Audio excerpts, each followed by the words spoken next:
Hari Om.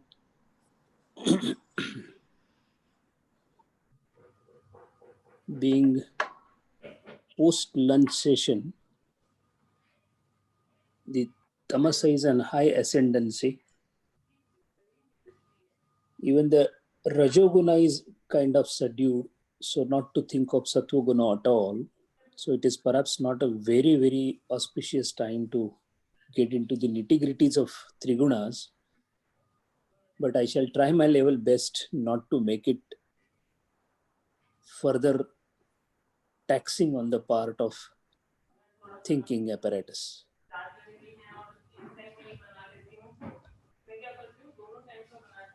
The trigunas that are under study, we need to ask a question: who made the trigunas? Are they my creation? It was created by the Lord. So, Parabrahman or the Purusha, for the reason that cannot be fathomed by our intellect, but for our understanding, we say Ekoham Bhavusyami was the Sankalpam. So, the Srujanata or Sarga or the Srushti was created by the Parabrahman. And when you create anything, it requires some material, because creation means it is karya. So when there is a karya, the karanam only can think of karya, nobody else.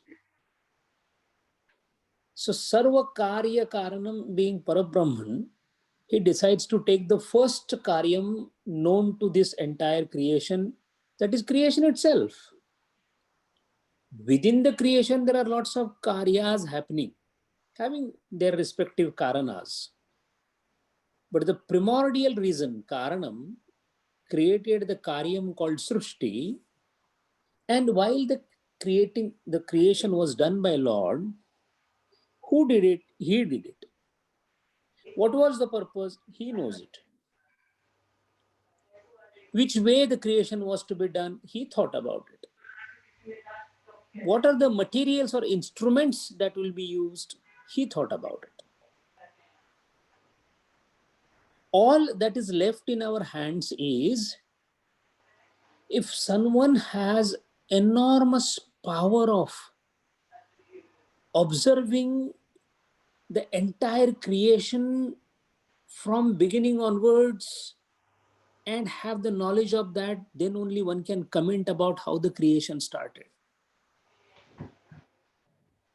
With Almighty's grace, we had some of the rishis who could fathom into the depths of knowledge and find out the entire expanse of creation through their superbly penetrating intelligence, and then they realize certain truths about this creation which for us are miles and miles away, but they experienced them and then they wrote it down. And one such Muni, who was the first amongst the Munis to have used his penetrating intelligence to expand his knowledge to an extent whereby he could understand how Lord created the creation. This is the most significant and almost impossible discovery done by a Rishi called Kapila Muni. Even Vasudeva himself, Bhagavan himself, says, Muninam Kapila Munihi. The Muni Sreshta is Kapila. This is what, not me and you, Bhagavan Sri Krishna is saying. So when he perceived through the yoga jnana, that was not a material knowledge, it was a yoga jnana. An accomplished yogi of the stature of Kapila could realize, oh, this is how the creation has been made. And then he wrote about it. What he stated became the part of Bhagavad Gita and dominated the thought process of Bhagavad Gita as Sankhya Tattva Jnanam. So we owe a lot of our knowledge to this Sankhya Tattva Jnana propounder, founder of which is Kapila Muni, who gave precision is the hallmark of Sankhya philosophy. And amongst what they did was cosmogony, or the creation of cosmos, or the Srushti Utpanna, how it became Srushti, how it was formed, and the gift of Trigunas were the highest gift given ever by any Rishi or Muni to the mankind, because as the word gun itself means the rope, it is also the rope to which we can cling and walk upwards to the ultimate and the final destination for which we are here. This is one aspect of Gunatraya Vibhag. The second aspect of Gunatraya Vibhag is, if Lord had created the universe, if it was his play, he was playing the dice, where did my role came in the picture? He created gunas, agreed. Through gunas, he created an umpteen number of things in this universe, agreed. Where am I? What is my status? As a jiva, as a human jiva, where do I stand? He created Pancha Mahabhautik through Tamasika Guna, the Prakriti, the Pancha Mahabhutas. Now, when I see wind blowing, I know this is a Pancha Mahabhuta, or when I see earth, I say this is a Pancha Mahabhuta created by him only. But I have never seen earth crying. I have never seen wind laughing. I have never seen sky shedding tears.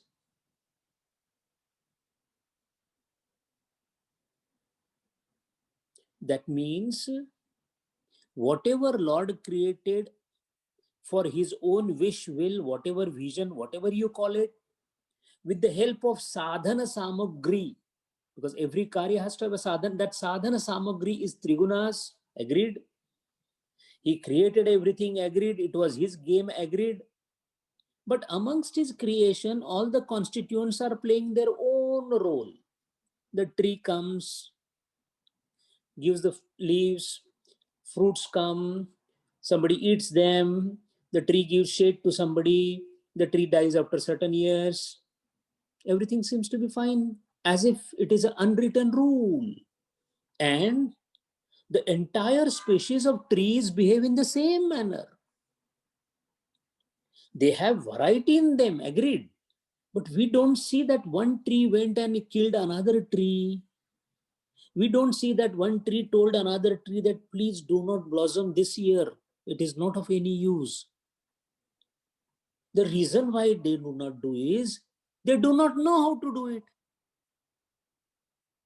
What it means is, when the gunas were introduced for the creation of the universe, dominance of gunas and their proportion was also Lord's design. So initially, it was Tama that was dominating everywhere. With the Tamas dominating, the Pancha Mahabhutas were dominating everywhere. Haven't we studied in astrophysics that initially when the Big Bang happened, after that it was all full of fire, Agni, gaseous state of planets, Tamoguna everywhere, darkness. Even today there are black holes, Tamoguna.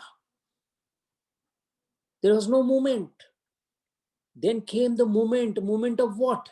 Movement of the slowly solidified getting planets moving in a particular rotation with the help of a force called gravitational force. This movement was, initially there is only creation, nothing is moving. Then the halchal, the movement starts. The starting of movements is introduction of second guna called rajo guna.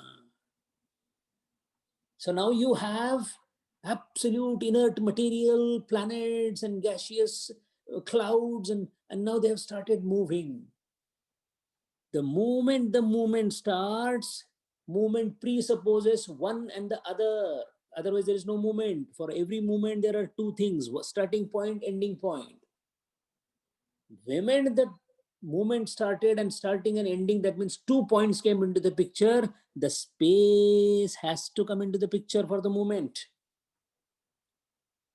When this movement started, because the movement has to be from one point to the other point for which the space is required, simultaneously another component was born called time.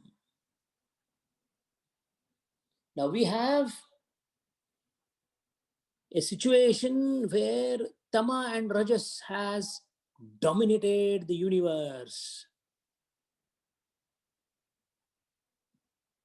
Now slowly the situation is made conducive, and the further evolution has happened whereby the rajoguna is becoming lesser and lesser, tamoguna is becoming far lesser, and a new guna, sattva guna, is getting introduced and increasing faster. Not introduced, getting increasing faster.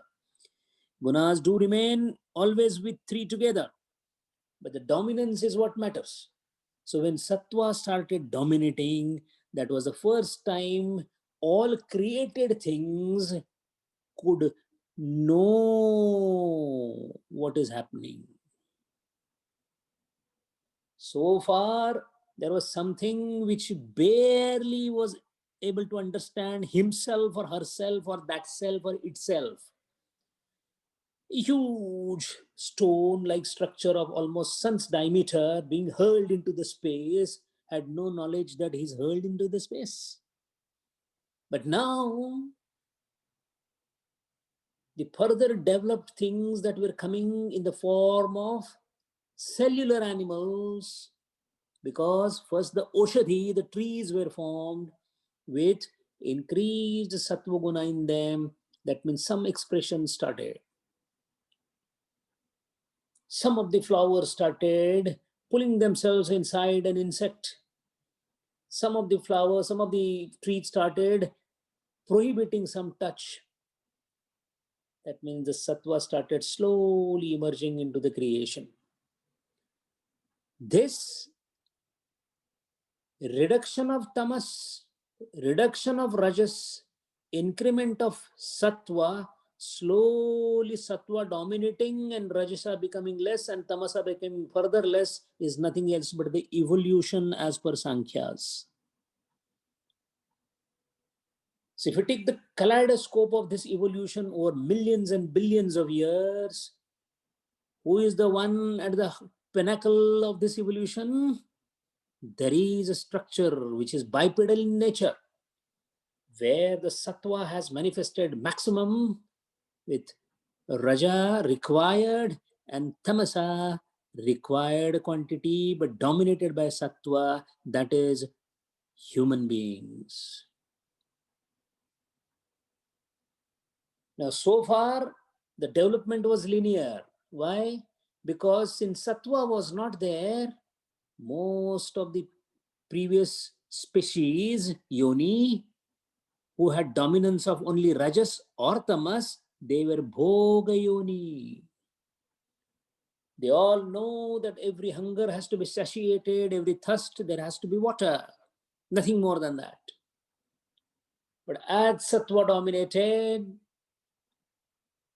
a new feeling came, and that new feeling was the feeling of subjectivity. A tiger did not know that he is a tiger. That's why he could not see himself in the water. No animal can catch the reflection of him in the water except chimpanzee, that too for a few fractions of seconds. The cats and the dogs have no ability to see themselves in the water. The reason why it is not there is because they do not know their subjective feeling.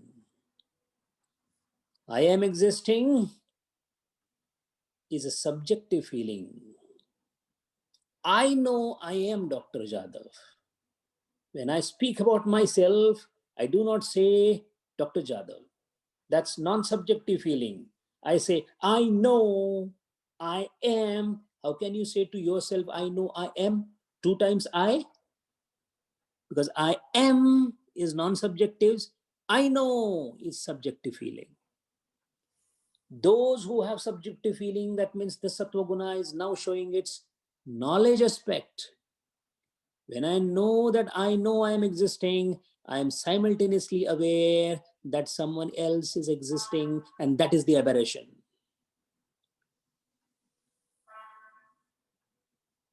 The guna in human being, because it is subjectively I can feel myself, I simultaneously become aware of the space and time. So I become space and time bound. In a way, this development of sattva unfortunately leads to a wrong impression through subjectivity as me and mine, and that as his. This bheda between him and me is the function of Rajoguna. Differentiation is the sign of Rajoguna. And because this development that the Lord has made in the creation was supposed to have gone farther and farther with further reduction of Rajoguna, further reduction of Tamoguna, and Sattvoguna going to such a pinnacle that the person is able to kick off all the three gunas and become Ishvara.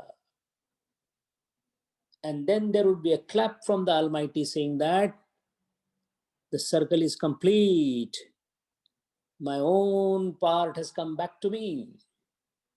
So far, the cycle of evolution is going very smooth, except at the ultimate end where it is about to end and become Ishvara. There happens to be a terrific amount of crime, and the crime is of misutilization of gunas because of feeling of subjectivity, which is called ahankara, which is the cause of bheda, and that leading to a feeling that I am different than the creation. No other constituent of creation feels that I'm different from creation, only the human beings. And that feeling that I'm different from creation is the problem that we are facing. And because I feel I'm different from creation, I do not know what my real nature is. That is ajnana, tamo. With this backdrop, if we see, this chapter has enormous importance because to go back to the state of Ishvara, knowing the guna is like knowing the map for reaching a treasure. You cannot reach Ishvara Tattva if you do not know Gunatraya. So the solution, which may apparently sound simple, but it is given simply as strive hard to increase the sattva, keep the rajo to the minimum possible, tamo to the